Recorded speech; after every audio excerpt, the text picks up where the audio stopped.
The SEC Eastern Division is all but owned by the Florida Gators after the Gators dominated Georgia on Saturday 27-3. We bring in David Waters from Gator Sports Radio to help us break down that dominance, David. So this line was like 1 or 2 points. Many expected another Georgia-Florida classic battle to the end, but nothing close to that. And it's got to go back to start with the front seven on defense for the Florida Gators. So let's start right there because, again, this defensive front turned in another dominant performance where the Georgia offense was pretty much non-existent.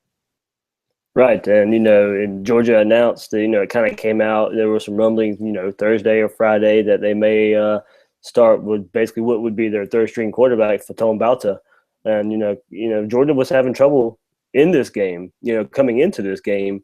Moving the ball, they only had a 9-6 victory against Missouri, so they had a bye week, and then they announced Bauta was going to be the starter. So, I kind of think, would think with Florida and Florida fans kind of figured out they were, maybe playing a third string quarterback, but it's like, it would take a lot for Florida to lose this game, especially with that defense. And like you said, that defense really did show up, but, I kind of thought that would be the difference in this game, no matter what the kind of Florida offense did with the quarterback struggles Georgia has had. I kind of thought the way, Florida's DBs, and like you said, especially that front seven, would allow those DBs to take over the game. And that kind of, that's exactly what happened as Bauta threw 4 picks. But it was set up by that pressure with, Jonathan Bullard and McAllister and Cox. And, those guys were in the backfield and also, helped stop that running game. Sony Michel for Georgia only finished with 45 yards. Keith Marshall only had 16. And the Bulldogs, as a team, only gained 69 yards on the ground. When they were playing a young quarterback who hasn't played a lot, that was going to be their chance to beat Florida, was to get that running game going. They just couldn't do it. Yeah, we're used to this Georgia offense having a quarterback who can distribute the football, and we're used to dynamic playmakers on the outside for the Bulldogs, and they just don't have that outside of Malcolm Mitchell, who we will probably see play on Sundays. But besides that, really no dynamic playmakers. Don't have the pocket passing presence that they had with Aaron Murray going back a couple of years ago, and even with Hudson Mason, couldn't remember his name for a second, Hudson Mason last season in his performance. Nick Chubb, obviously that cost them quite a bit, but Sony Michel, very talented running back. You just mentioned his numbers. They lined him up in the Wildcat a number of times. That was ineffective as well. It's just amazing to see how the Gators get to the perimeter when even very talented backs like Marshall and Michel try to beat them to the corner. They're right there with 3 or 4 guys. Right, and in the hard point in early in the game, UGA Georgia had 6 plays of down the distance with 1 yard to go in the first half, and Florida stopped them on every one of them.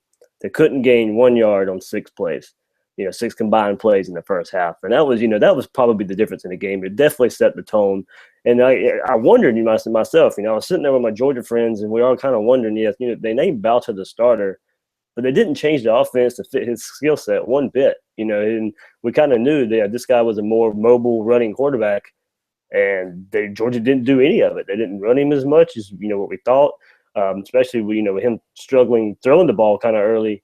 He was inaccurate, but they still didn't let him run, not really. And don't get me wrong, that that's not the Mark Richt Schottenheimer offense, but to me, if you're going to make that change, at least, and with a bye week, you would have thought, Georgia could have scheme some stuff to get him running a little bit more, and that just didn't happen.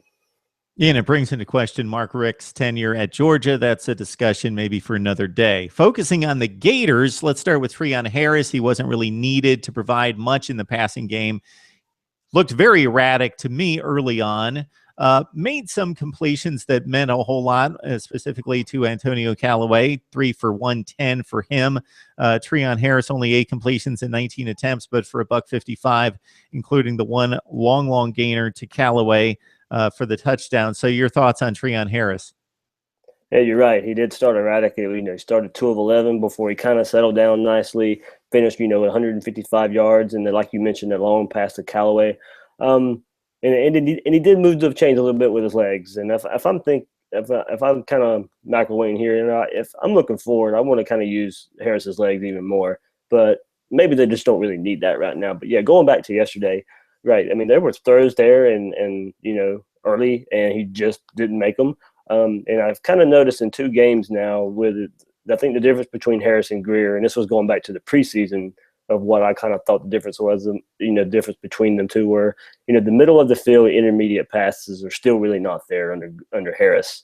It's the more broken down, he'll get out to the outside, and like we saw yesterday, just throw it up deep and let one of his receivers get it. So that's the one good thing. He will keep plays alive. But I do wonder, Florida should win from here on out. Going up to the FSU game with all the marbles, probably going on, big picture wise, can they get some semblance of an intermediate passing game moving forward from Harris? And, like you said, probably the big thing that helped Harris, and I'm sure this is where we'll go next, was the running game from Florida.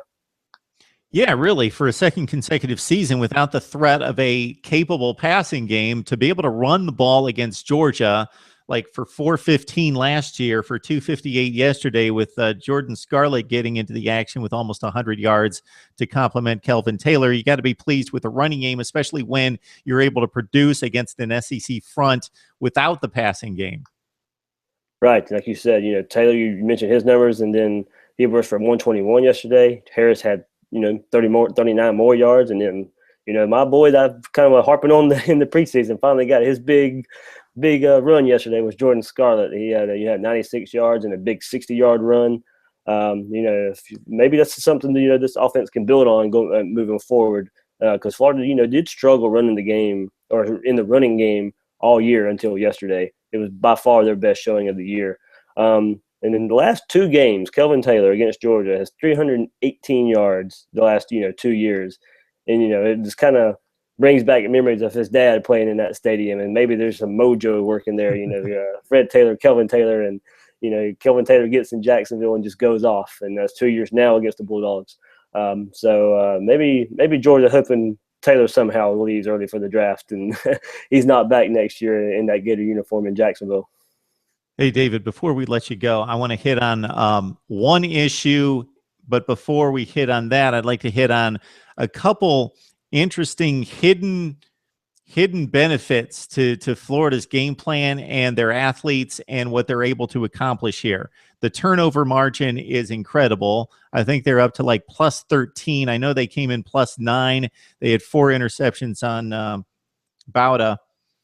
They had the muffed punt as well. So they're way over the top on turnover margin. So that speaks to the aggressiveness on defense, running to the football, hitting guys with multiple guys. The defensive backfield's incredible. And it also speaks to the offense. Even when they're not overly productive in the passing game, at least the quarterbacks take care of the football. I know Treon Harris had a couple picks against LSU, but he took care of it here. And that plus 13 or 14 turnover margin, and also all the lost yardage in special teams. These are 2 of the great coverage units, both punt and kickoff in the nation for Florida. And also you've got the punt return yardage and kickoff return yardage going in a positive direction for the Gators. Yeah, you're right. And I'm glad you brought that up. Yeah, I looked that up. Florida is now number 2 in the nation, only behind Houston, with a plus 13 turnover margin. So, that, like you said, is definitely speaking volumes there. And, it's definitely helping, help McElwain install just steps of his offense. It's not this, 500-yard Baylor offense that you're going to see from Florida. But with that defense, of course, it doesn't have to be. And like you said, the hidden yardage Florida's the punting game, punt coverage, you're right. It has been stellar all year. They have been pinning teams back all year, making them drive long distances. But the big worry, and I guess if we're bringing up special teams, is Florida is really, really struggling in the field goal kicking situation right now. Austin Harden's come in, missed an extra point and a field goal yesterday. He was injured earlier this year. Jorge Powell was injured against LSU, is going to miss the rest of the season. So now Florida has a dental student who is their backup kicker.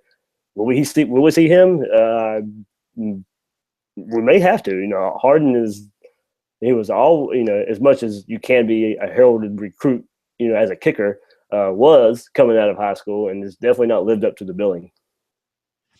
That was going to be the issue I was going to bring up on the flip side of all the special teams positive play, the field goal kicking that we saw yesterday and throughout the season with Austin Harden really struggling, and there being a focus on the sideline to kind of lifting his morale throughout the game. considering the issues with the PAT and the missed field goal that was extremely makeable, and how that could affect a team that's not going to score 40 or 50 points a game. So obviously you may need a kick. I think at times without a reliable place kicker, and we've seen this with Oregon many times, it actually produces more points in the long term, because you do one of two things. Inside the 25-yard line, you go for those makeable 4th and shorts, and you pick up many of them if you have creative game planning and understand your offense. And number two, even if you don't convert those inside the 10, you put the other offense in a very difficult position. And with the Florida defense, maybe you take advantage when you force a bad throw or a strip sack, or get the punt coming back the other direction after a 3 and out, and you set up at the 45 or 50-yard line. So there are benefits, but you need that guy most of the time if you're going to win a championship that can hit a 45 or 50-yarder when you're down by 2 or throughout the game. So good stuff for the Florida Gators. Again, 27-3. They got Vandy coming up next week. David Waters with us to break down the Gators from Gator Sports Radio. All right, David, hopefully we'll catch up with you next week. All right, Mark. Yeah, and Florida wins that Vandy game. They should be on their way to Atlanta.